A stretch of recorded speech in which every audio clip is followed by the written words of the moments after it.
I'm Llewellyn MacMaster, currently the moderator of the Cape Region of URCSA, but also local minister at the SA congregation in Belgium.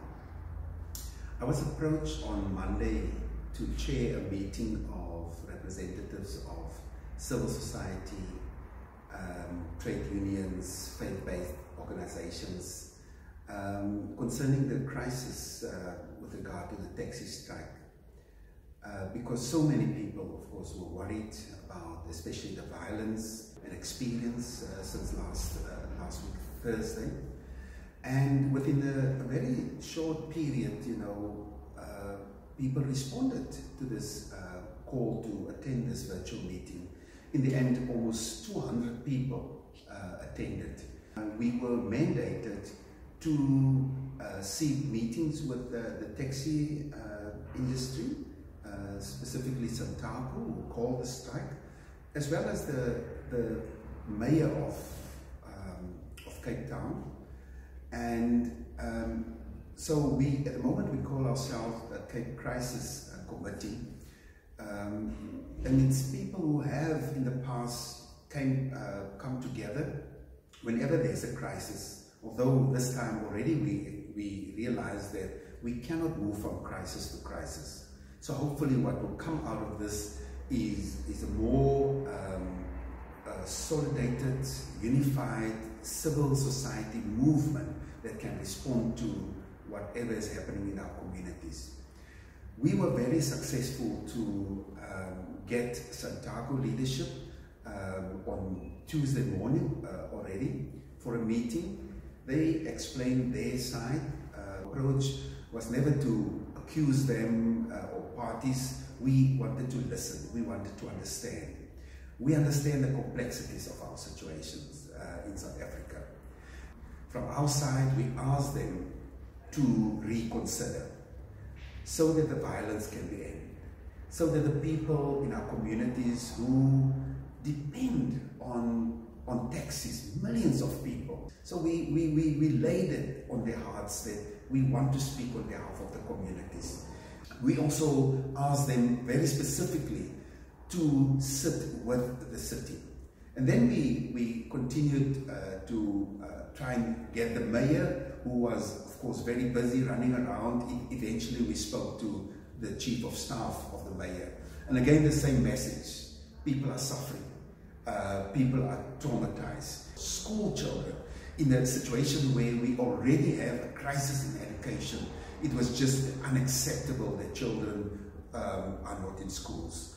And again, we heard the side from the mayor's office, why they feel very strong in terms of what they were doing. There was a reference to the taxi accident in which a number of school children died in Mitchell's Plain earlier on. And after that meeting, we said, because many of us come from the faith-based background, that we want to call a service for peace. Women's Day, we got people together in the cathedral where the Archbishop spoke, where Alan Busak spoke, and where we succeeded in getting the mayor as well as the chairperson of Santaco in the Western Cape. I think that in itself was for us a big achievement. We got them to talk there, we got them to commit themselves.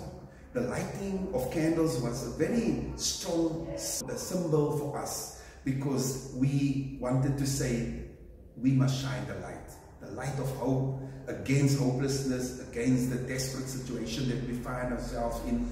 And we said that service is not the end. We want people to take their candles into their communities. We want churches, denominations, and faith organizations or formations to call this weekend as a weekend of prayer. Tomorrow, Friday, at the mosque, Saturday, at churches, Sunday, to ask people to pray for peace in the city. And also encourage people to light candles at home. Again, to say that within this darkness, let us shine. After the service, we heard that Santaco had a meeting, and later in the night, they decided to announce that the strike continues. We were a bit disappointed, but we, as it goes in the church and theology, we know that we've planted seeds, and we continue to pray that those seeds will grow.